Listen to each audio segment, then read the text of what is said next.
Yeah, so I'll be starting making YouTube videos again. And um, pupunta kayo sa account na to. Hindi nyo na makikita yung mga dati kong videos. Sa yung mga subscribe sa akin, yung mga in-upload ko year 2019 to 2022. Ano. So, hinide ko muna yung lahat. And for review yun, para kukunin ko din yung mga parts na ewan ko, sabi sa inyo. Pero it's um, 2 a.m. Hindi pa ako natutulog. Tanghali na naman tayo magising bukas. Ganun lagi yung routine. Patahan mo na kayo ng flex. Gusto niyo ng flex?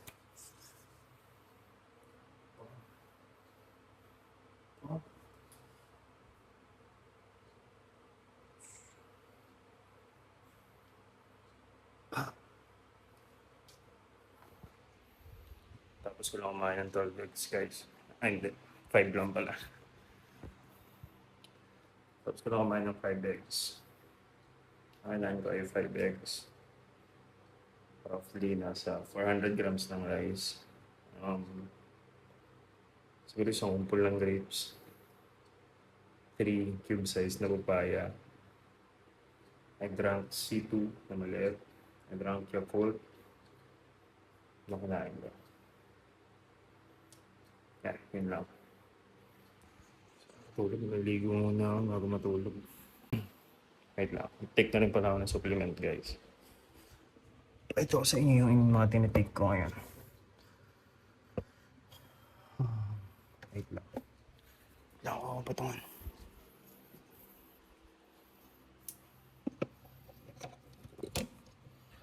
So, sa mga clients ko, ito rin yung mga sinasuggest ko.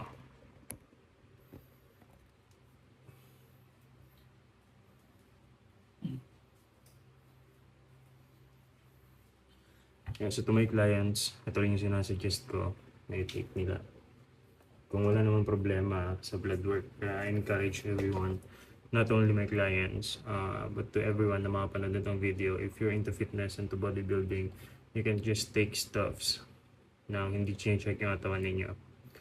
So, magpa-blood work muna kayo, tignan nyo if everything's fine, if your liver and kidney are functioning just fine bago kayo mag-take ng ano-ano. Sabi ng mga videos dito sa TikTok, creatine is maganda, lalakas ka, magkaroon ng body, ng water retention, yung body mo, blah blah blah. Get checked first. At kung ano sabihin ng doctor na pwede nyo i-take. And if you can ask a nutritionist, if you can go para sa service ng nutritionist for your diet, do so. Nagpabara-bara ng desisyon. One wrong move ngayon can do a lot of harm sa future ninyo. Okay? So, I just got my blood work done a week ago. Kasi Wednesday yun last week. Wednesday ngayon. So, the results just came last weekend. And check okay naman lahat. Liver is working just fine. Even the kidney, creatinine ko is normal. Everything is fine. Okay? And ever since I started fitness, since ako nga personally wala akong pang-hire ng nutritionist, ng coach and all. So, chinaga ko talagang aralin everything na ginagawa ko ngayon for myself. From the day na nag-start ako up until maging coach ako, which is yun yung work ko ngayon. Yeah.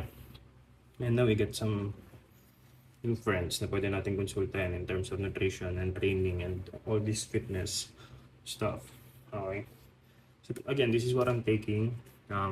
Glutamine, 5 grams, 2 servings in a day. Mag-take ako ng isa bago umalis because ang common naman na schedule ko is pagdating ng work, tuturuan ko lang if may client up, if vacant na afternoon, magti-training na ako. So tinitake ko to before going to work. Parang dito lang din siya sa bahay, hindi siya mabigat sa bag. Before going to work, that is like 30, 45, 60 minutes bago ako mag-workout. And kapag uwi ko, before matulog, after eating. Okay? Fish oil. I'm taking 2 of this every after lunch. Sinasabay ko siya sa pagkain kasi when I'm taking fish oil before, kapag empty stomach, yung bighay mo, malalasahan mo lasang isda. So ngayon sinasabay ko na siya sa meal. Right after ko mag-lunch, take ako ng dalawa. And, yeah, okay naman. Next, I'm taking also Beroka for multivitamins and minerals. Lunchtime din. Lunchtime ko siya iniinom. Taking liver care supplement. Ngayon to, every night. And my dermatologist, binigyan niya ako ng cetirizine. Tinutay ko to bago yung matulog kasabay ng liver aid. And just now, for weeks now, madalas yung time na stress ako and laging puyat. So yun naman, kainin ako ng stress and bumaba yung iron ko. So nag-take ako ng stress tabs. And ngayon din yan, gabi. And melatonin for deep sleep. Kasi hindi tayo nadapuan ng antok. Apple cider vinegar. Kasi hindi ko kaya mag-shot ng talagang apple cider vinegar. I mean, kaya naman ko pipilitin. Pero if I have alternative option, bakit? Diba? So, yun lang. Ligo lang ako. Tapos matulog na tayo. Then, I hope to wake up much more earlier para mas maging productive ako. Pero lately, nagigising ako mga 10, 11. I wasn't even able to message my girlfriend good morning pagising niya was 8 na ako nagigising. But I hope ngayon, sana mamaya maaga ako magising. Or kahit makagising mo lang saglit ng 4 AM just to message her, I love you baby, work well today. Diba? Hindi ko na. Ano sinasabi? So ito yung sa phone. Chinek ko lang kasi chinarge ko yan eh. 42%. Yeah. And that's my girlfriend right there. I think this is the first breakfast date na ginawa namin. Hindi niya pa ako sinasagot yan, alam ko eh. Binigyan ko siyang bracelet niyan. Binigyan ko sa kanyang bracelet is yung may print ng eyes namin parehas. I love you, baby. Mahal naman kita. Ligo na ako.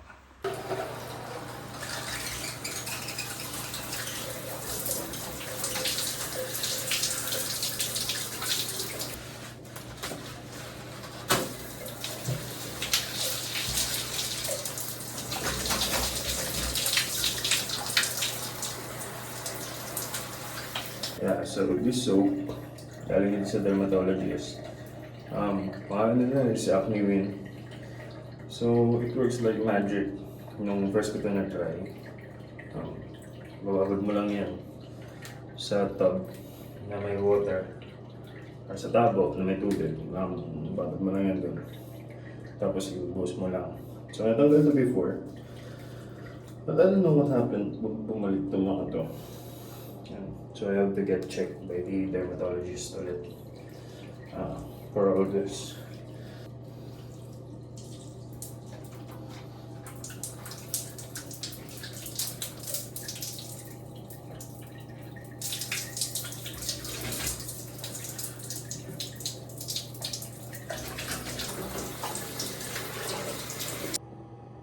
Yan, so tapos natin maligo and second to the final step bago tayo matulog is to apply this betamethasone Valeret. Bigay din to ni Doc, yung dermatologist ko, for the black spots dito.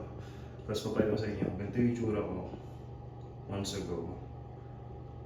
And look at me now. Nawala na somehow yung black dito. But my hair is, paano natin siya explain? Paano natin siya i-describe? Kama na sa likod. So, apply lang itong cream. And then, brush my teeth. And then, to sleep. Ganyan yung arrangement ko yun. Maliligo, magtututbrush, then tsaka papasok or tsaka matutulog. But my girlfriend says, siya daw toothbrush, ligo, then tsaka yung next na gagawin. Baliktad kami. Pero guys, paano yung arrangement niyo between brushing your teeth and taking a bath? Paano yan?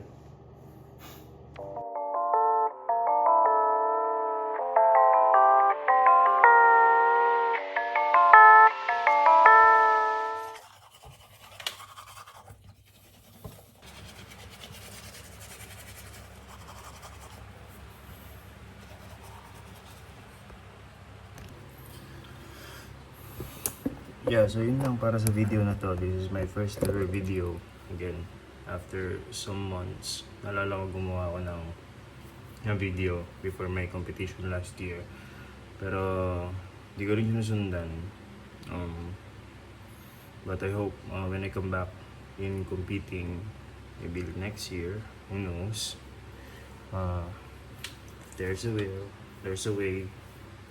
If you pray with faith, you know, basta ako kailan ulit. Hopefully ma-document na natin kasi nag-start na ulit ako ngayon. But i-end ko na tong video because every time that I try to make content ulit, nag-film ako, kompleto yung film pero hindi ko pa siya na-edit agad. So time passes by and nasa stock lang yung storage ng phone ko and I end up deleting it. So probably tapusin ko na rito. Mamaya, since Wednesday na ngayon, I'll be doing push day and that'll be on the next video after this. So yun lang. If you've been watching me ever since I started back in 2019 and the following years, 2020, 21, 22, I hope you still find my videos somehow motivating. I hope that it still gives you the drive in bettering yourselves. So if it does, I would highly and greatly appreciate a like on this video and if you would share it sa social medias mo and to your friends. Para mas marami pa tayong motivate. Again, I just said sa TikTok ko na bago for fitness, the more you and I feel, the more it flows. So, if I'm filling up the motivation, if I'm filling up the inspiration, if I'm sharing you, or I'm feeling discipline, I hope na it will flow sa mas marami pang tao, hindi lang sa'yo na nanonood nito. So, I hope you could share, and yeah, let's inspire more people into diving into fitness and to bettering themselves. So that's it for this video and I'll see you mamaya when I do push day.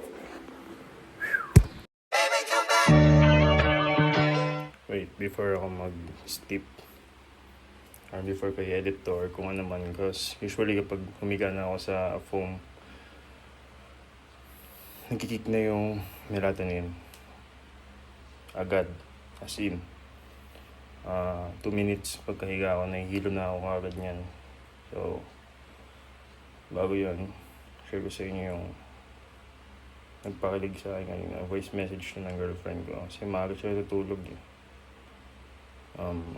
Maaga yung work niya, schedule niya this week. Baby ko, pakinggan natin. Baby, I love you. The lights are too bright so I can type. I love you, mahal. I'm going to sleep again. You eat na. Kaligo na. And you sleep early, my love, okay?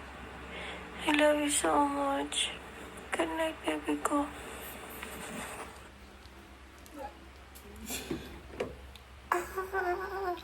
Let's go. I'm gonna sleep now. Ba, magalit pa ang baby ko.